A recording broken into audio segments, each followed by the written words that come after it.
Eu sou o Dr. Douglas Lopes, apresentador do programa Fala Doctor, e hoje um convidado que eu já fazia tempo que eu queria trazer ele.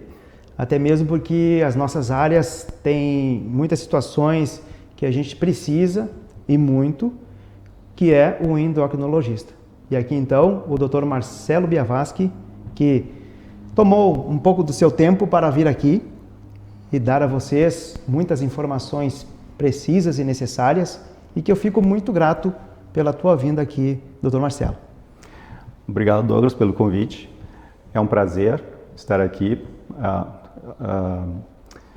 frente a essa oportunidade de falar sobre algumas doenças tão assim, prevalentes na nossa população, né? Na população mundial, melhor dizendo. Uma das especialidades da endocrinologia, uma das principais, é o tratamento do diabetes hoje e do tratamento da obesidade hoje em dia. São doenças muito prevalentes no mundo inteiro e de maior representação da especialidade dentro da área, dentro da medicina. É uma oportunidade a gente poder falar sobre esses assuntos e poder trazer alguns esclarecimentos que podem ser úteis para os pacientes e para quem ainda não é paciente, né? Para quem ainda está imbuído num alto tratamento, numa busca por uma qualidade de vida melhor, ainda buscando isso sozinho, né? Vamos começar então falando sobre diabetes, o que é diabetes, os tipos de diabetes. Como que uma pessoa pode sentir que ela está indo para um caminho da diabetes? Bom, diabetes é um nome, é um termo que se usa para designar uma série de doenças que têm a característica em comum à hiperglicemia, ou seja, o aumento de glicose no sangue, né? Então, tem várias doenças que causam aumento da glicose que consequentemente, vão ser categorizadas como diabetes. Então, já pela definição, a gente tem margem para vários tipos de diabetes, com gravidades diferentes, e a gente observa isso na população. Então, tem pessoas com diabetes há 30 anos que não têm complicações, e tem outros que têm diabetes há 5 anos e que têm graves complicações. Fundamentalmente, a gente tem dois tipos mais prevalentes de diabetes, né? Temos o diabetes do tipo 1, que é um diabetes que tem a característica de ocorrer mais em indivíduos mais jovens e que cursa com um defeito de autoimunidade, né? Então, o indivíduo forma anticorpos que agridem as células do pâncreas, que são as células beta, agridem essas células, que elas fazem insulina, e elas, com o tempo, vão apresentando uma morte escalonada, e o indivíduo, então, não tendo mais essas células, ele acaba não produzindo mais insulina e desenvolvendo diabetes. Então, a insulina é o hormônio que baixa a glicose. Então, o indivíduo que não tem insulina vai apresentar o aumento da glicose. E tem outro tipo de diabetes que não é relacionado propriamente dito assim com esse aspecto de autoimunidade, né? O indivíduo formando anticorpos que agridem essas células. Mas o indivíduo também tem uma marcada reação inflamatória, né? Então, dá para se dizer também que tem imunidade envolvida no desenvolvimento desse outro tipo de diabetes, que é o mais prevalente na população, que é o diabetes tipo 2. O diabetes tipo 2, ele tem a característica de ser de um indivíduo um pouquinho mais velho, e a partir dos 40 anos ele começa a despontar sobremaneira, mas temos adolescentes já com diabetes tipo 2. E uma característica do diabetes tipo 2 é que ele traz quase sempre, 85% das vezes, o diabetes tipo 2 é associado à obesidade. Os indivíduos estão acima do peso. Não necessariamente uma obesidade mórbida, não significa isso. O indivíduo pode estar poucos quilos acima do peso, para uma média da população, mas aqueles poucos quilos podem ser representativos para a genética que ele traz, né? Então, a gente não deve esperar que o indivíduo esteja muito acima do peso para se pôr em risco de ter diabetes. E esse tipo de diabetes, que é o tipo 2, ele se relaciona então com a obesidade e ele se relaciona muito com o nosso cotidiano, com as nossas maneiras hoje, com o nosso hábito de comer, de fazer atividade física, com o estresse que hoje a gente está inserido, né? Então, assim, eu via num bloco anterior que o Jonas entrevistava, aspectos gastroenterológicos relacionados com a saúde alimentar e tal. Então, eu aproveito um gancho para dizer que a obesidade, que está muito relacionada com o diabetes tipo 2, começa com problemas gastroenterológicos, ou seja, com dificuldades da mastigação, e esses problemas eles podem estar relacionados com a ansiedade, com o estresse que as pessoas vivem hoje, com a falta de tempo, com melhores condições de vida e melhores conceitos de boa alimentação. E a partir dali, desse mau ato mastigatório, o indivíduo pode desenvolver uma cadeia de vícios que fisiologicamente interrompe com uma boa alimentação, né? E a partir daí o indivíduo também adquire hábitos de escolher maus alimentos, né? Eu digo que o problema não é o indivíduo com a sua doença, o problema são as escolhas, né? Então, o indivíduo, ele é o mesmo indivíduo que fica compulsivo com um tipo de alimento, ele não fica compulsivo com outro, né? Então, assim, escolhas que a gente tem, sobremaneira, modificam o nosso futuro. Então, se tivermos uma escolha de um alimento que não nos gere uma compulsão, que a gente não fique comendo exageradamente, melhor para a gente. Então, eu sustento que a gente deve escolher melhor os alimentos para não sofrermos a compulsão e comermos exageradamente algo que não tínhamos programado, né? Sim. A predisposição a ter diabetes vem de genética, alimentação, hábitos diurnos e noturnos, como ir à geladeira e pegar algo que, por exemplo, tem muita gente que é chocólatra, Sim. Né? Chocólatra, ou tem os baleiros também, que sempre carregam dentro do carro, ou tem aqueles baleiros em casa, que daí chega em casa, vão lá, pega uma bala, ou, né, por vezes o cafezinho é metade açúcar e a outra metade é líquido e assim por diante. Então isso, acredito que estabeleça uma facilidade de se apresentar depois como um pré-diabético. Sem dúvida. Escolhas, hábitos que a gente adquire, né, e depois a gente introduz como sendo assim, necessários para a nossa vida, né? Então, esses hábitos que tu falas, como termos à nossa disposição alimentos que... A oferta, que é só chegar e pegar, né? Então, esse tipo de alimento deveria ser, então, se fosse possível deixar à vista os alimentos, então seria um alimento menos calórico, né? Ou um alimento com menos teor de gordura, menos agressivo, e não um alimento rico em açúcar e gordura, né? Alimentos, tem gente que, tem pessoas que deixam chocolates, bombons, balas, como tu falaste. Sim. Hábitos assim, 80% da nossa causa de obesidade e diabetes, ela se deve a padrões genéticos, né? E diabetes tem dois fatores principais que contribuem para a gente desenvolver, que é a obesidade e o avanço da idade. E a obesidade, 80% é desencadeada por questões genéticas. Então, e fatores ambientais são cerca de 20%. Então, desses dois principais fatores, temos uma chance muito pequena de modificá-los. Por quê? O avanço da idade a gente não quer modificar, a gente quer deixar que avance a nossa idade. E os padrões genéticos a gente não vai poder modificá-los.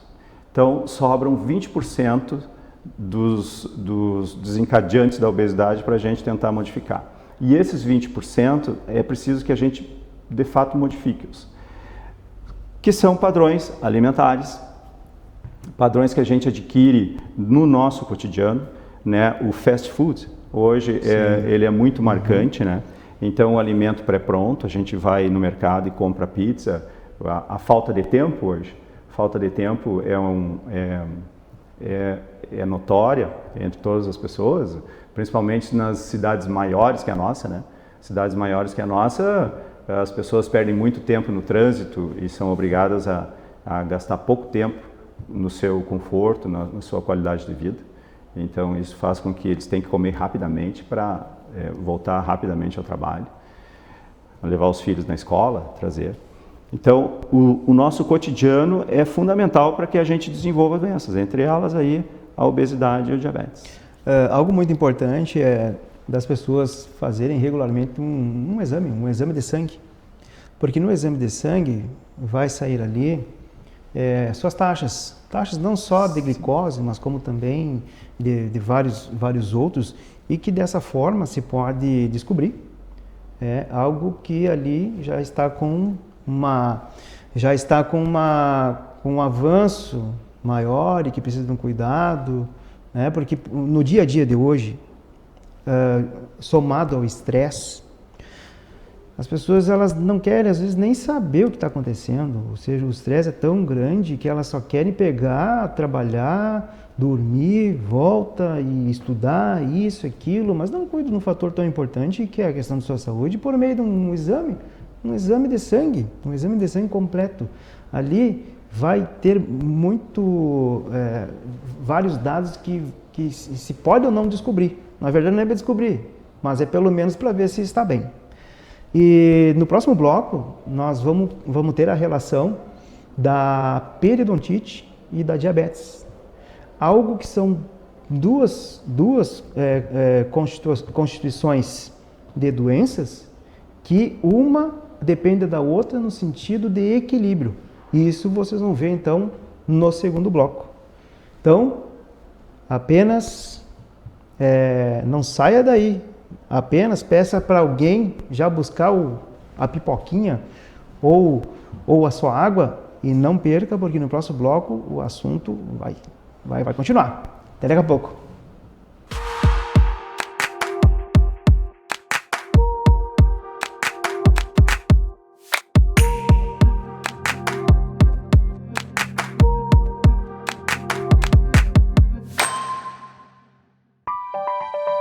Um belo sorriso conquista.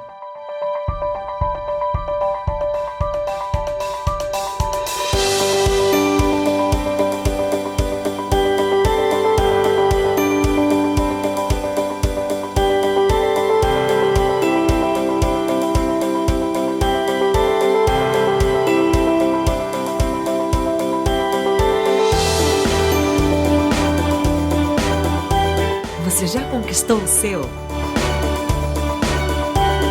Clínica Odonto Doctor, presente em todos os momentos da sua vida.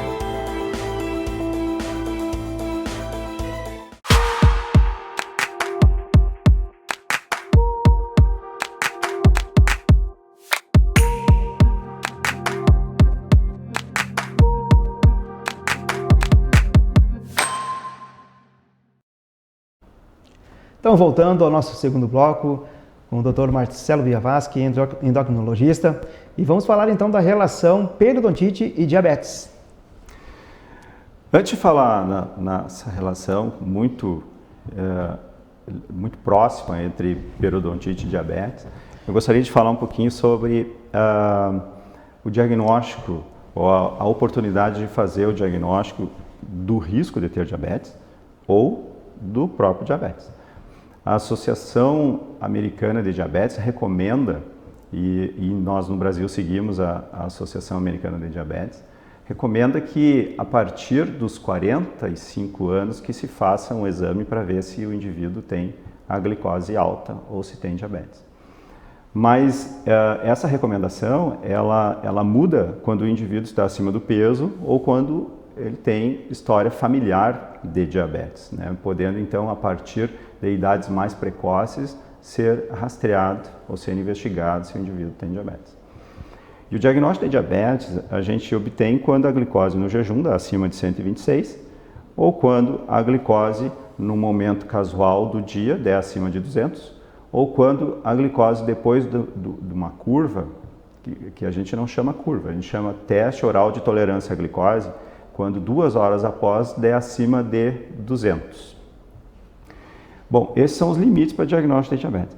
Mas indivíduos que não alcançam esses níveis e, portanto, não têm diabetes, eles podem ter outra categoria.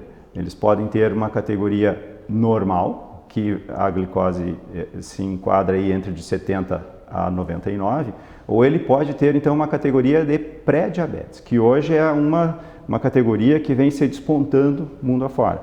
Então, ela é muito mais prevalente do que diabetes, né? Hoje temos muito mais indivíduos com pré-diabetes do que com diabetes. E esses indivíduos com pré-diabetes, eles apresentam um risco maior, portanto, de vir a ter diabetes, mas eles apresentam uma vantagem muito superior de reverter o caso, de reverter essa tendência, do que os indivíduos com diabetes. Então, nessa fase do pré-diabetes, é muito importante a prevenção, é onde a gente ainda pode modificar o futuro. Então, é muito importante que a gente se desperte mais cedo e que faça um exame mais oportunamente para diagnosticar a sua categoria de risco. Porque se estivermos um pouquinho acima do peso, se estivermos com a glicose se elevando, mesmo que não seja diabetes, não quer dizer que não tenha que tomar alguma providência. Então, é muito oportuno cada um identificar seu risco, avaliar, olhar para dentro da sua família e ver se tem indivíduos com diabetes. Indivíduos de risco para diabetes são aqueles, por exemplo, entre as mulheres, as mães que tiveram diabetes gestacional, as mulheres que têm ovário policístico, por exemplo, ou as mulheres que tiveram filhos ou recém-nascidos com um peso superior ou igual a 4 quilos, né? Indivíduos hipertensos têm mais risco de ter diabetes, indivíduos com colesterol elevado têm mais risco, com triglicerídeo elevado têm mais risco de ter diabetes e que estão acima do peso ideal, né? Que o peso ideal para a gente não é o ideal para aquele indivíduo como ele gostaria de se ver esteticamente, mas o ideal seria que o indivíduo tivesse um índice de massa corporal abaixo de 25.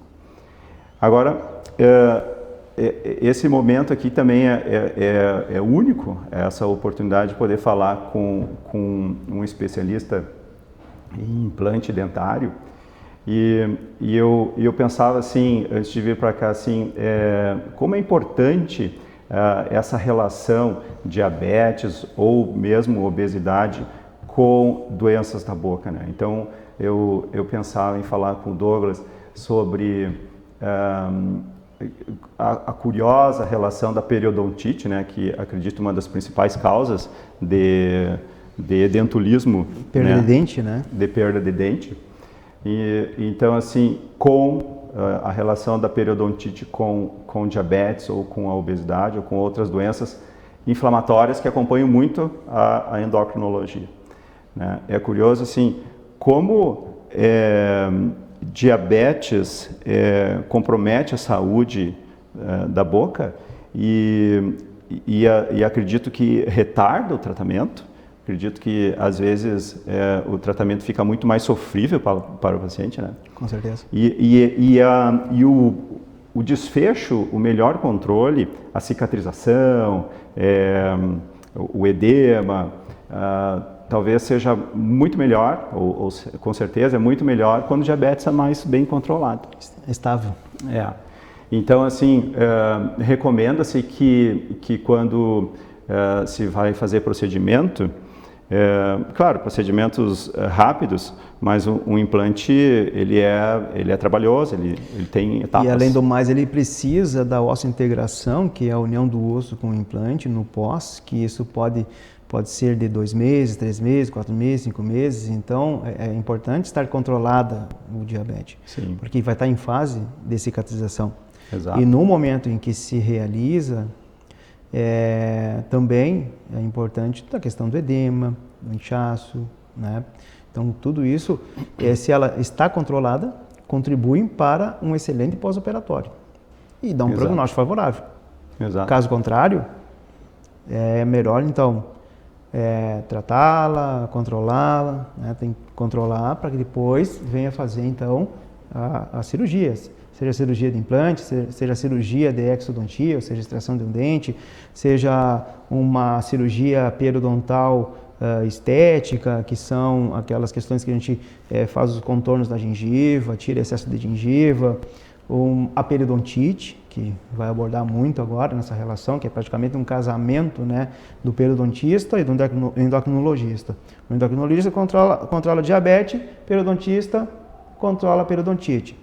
A parte periodontal está estável, porque também a diabetes está estável. Então, essa relação é muito importante. E vice-versa. E o diabetes está estável porque a periodontite está estável. Pela questão da inflamação, que abordaste agora há pouco. Então, tem trabalhos no curto prazo demonstrando que o tratamento periodontal, ele facilita ou melhora para o tratamento do diabetes, né? Então, assim, se vê que quando os pacientes estão mal controlados, uma das causas, às vezes, está na saúde bucal. Então, a gente investiga melhor, né? Pede uma avaliação para o dentista, a fim de identificar.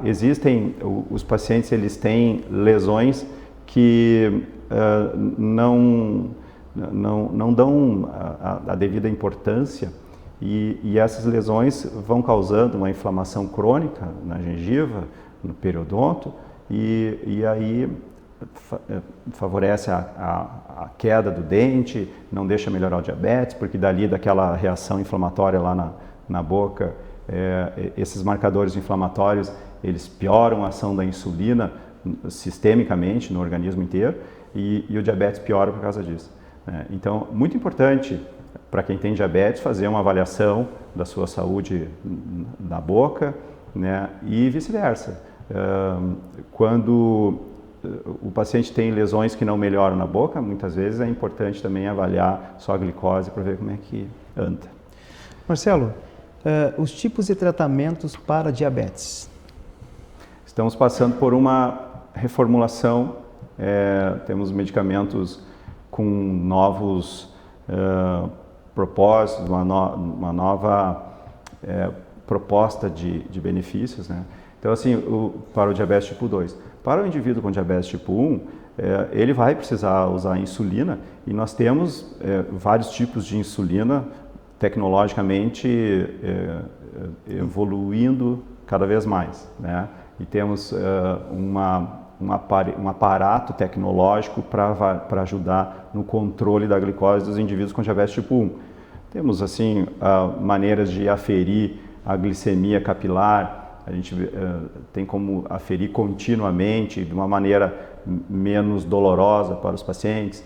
A gente tem o uso da bomba de insulina, que é fantástica, que diminui morbidades, diminui complicações para os pacientes com diabetes tipo 1. E os indivíduos com diabetes tipo 2, eles estão recebendo uma oferta grande de medicamentos que diminuem suas complicações, né? Agora nós temos duas classes de medicamentos que são mais novas e acreditamos muito nas drogas que já estão, né, mas ainda são jovens no mercado, né? São medicamentos que diminuem a chance do indivíduo ter piora da função renal e de ter complicações cardiovasculares, né, que são complicações importantes nos indivíduos com diabetes, né? Nós temos então o uso de insulinas nos indivíduos com diabetes tipo 2 também. Temos uma droga que é fundamental, que é obrigatória para os indivíduos com diabetes tipo 2, que e talvez para os indivíduos com pré-diabetes, que é o metformin. Acho que todos os pacientes conhecem. O governo distribui gratuitamente, com razão. É uma droga fundamental no tratamento do diabetes. E o metformin, ele tem uma coisa interessante, que ele é um dos únicos que tem uma proposta de diminuir fatores de risco para câncer no indivíduo com diabetes, né? Diabetes e obesidade são doenças inflamatórias, né? Então, são doenças que têm uma inflamação crônica. O tecido adiposo, ele fabrica substâncias inflamatórias que mantêm o nosso organismo inflamado, com moléculas inflamatórias. E essas moléculas inflamatórias são geradoras de mutações, causam danos no nosso DNA. Essas moléculas inflamatórias, elas causam o que a gente chama de estresse oxidativo, né? E o estresse oxidativo, ele danifica membranas, danifica a membrana celular, danifica o DNA. E isso faz com que a célula desenvolva mutações e, às vezes, está aí a origem de alguns tumores. E, então, os indivíduos com diabetes e com obesidade apresentam um maior índice de alguns tumores, principalmente câncer de cólon, né? Câncer de intestino grosso, câncer no fígado, câncer no pâncreas, no esôfago. E então, assim, o metformin, ele tem uma proposta, ele age aí, nesse milho, nesse ambiente aí que nos predispõe à neoplasia no indivíduo com obesidade e com diabetes. É uma droga fundamental. Olha só. Interessante aproveitar o momento, Douglas, para falar assim, sobre o envolvimento do fígado nos pacientes com obesidade ou com diabetes, né? O fígado, às vezes, ele é alvo de uma gordura ectópica, né? Ou de uma gordura fora do lugar. Então, assim, a gordura, onde é para ficar na gente, né? A gordura, a gente tem o tecido celular subcutâneo, que é a gordura essa que fica abaixo da pele, que é o lugar onde nos foi reservado para estocar energia na forma de gordura. Então, esse é o lugar que a gente tem no organismo para estocar energia. Quando a nossa capacidade de estoque é ultrapassada, nós deixamos de armazenar nesse sítio programado e a gente começa a liberar, então, gordura, e nós vamos armazenar noutros sítios. E a gordura armazenada noutro sítio, ela trabalha mal, ela é uma gordura que fabrica substâncias inflamatórias que são agressivas. Agressivas porque geram estresse oxidativos e tal. E essa gordura, ela tem a capacidade de se depositar no fígado. E às vezes, no fígado, essa gordura causa uma reação inflamatória crônica e que também é causa de cirrose no longo prazo, né? Então, aproveitando, né, essa predisposição do indivíduo com obesidade a ter repercussões hepáticas por excesso de gordura, associado a esse aumento de gordura no fígado, a gente tem alguns hábitos, tipo a ingesta elevada de álcool, com regularidade, né? Isso pode, então, nos danificar muito mais ainda, nos predispor a mais hepatotoxicidade, ou seja, lesão hepática, né? Então, é importante perceber que o fígado é um alvo no indivíduo com obesidade. Olha aí, ó. Olha, eu vou falar o seguinte, eu ainda tenho mais 10 perguntas para fazer para o Dr. Marcelo, e eu acredito que vocês aí, juntando todos, dá mais de 50 mil perguntas.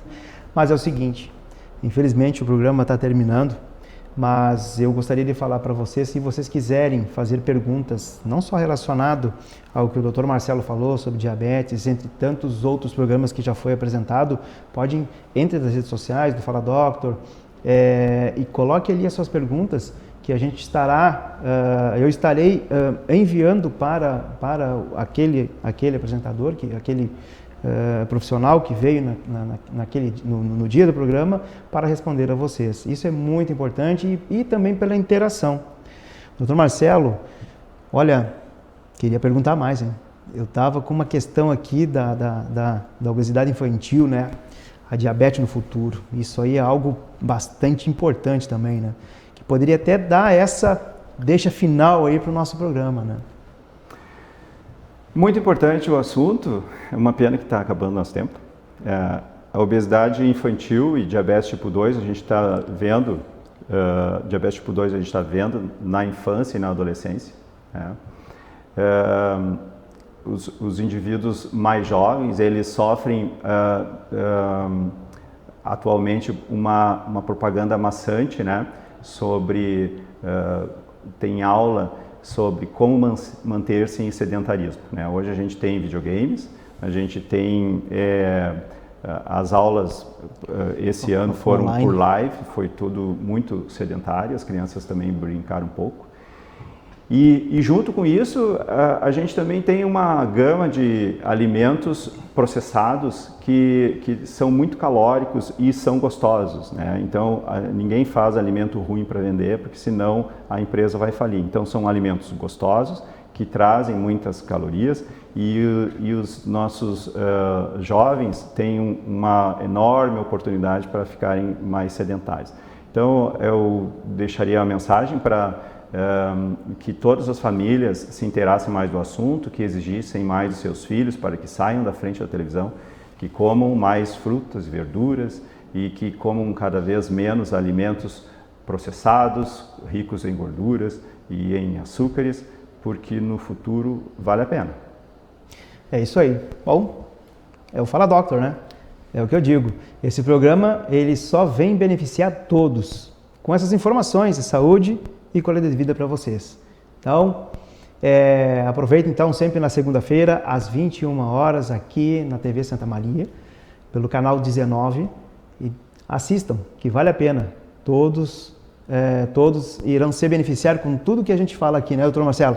Muito obrigado por ter o teu tempo de falar sobre tudo que falaste. Ainda tinha muito mais, mas num próximo programa a gente vai ainda comentar a respeito de mais sobre diabetes e mais outras doenças relacionadas. Né? Exatamente. Muito obrigado, viu? Obrigado eu. Te agradeço profundamente. Maravilha. Obrigado. Um abraço a todos, bom descanso.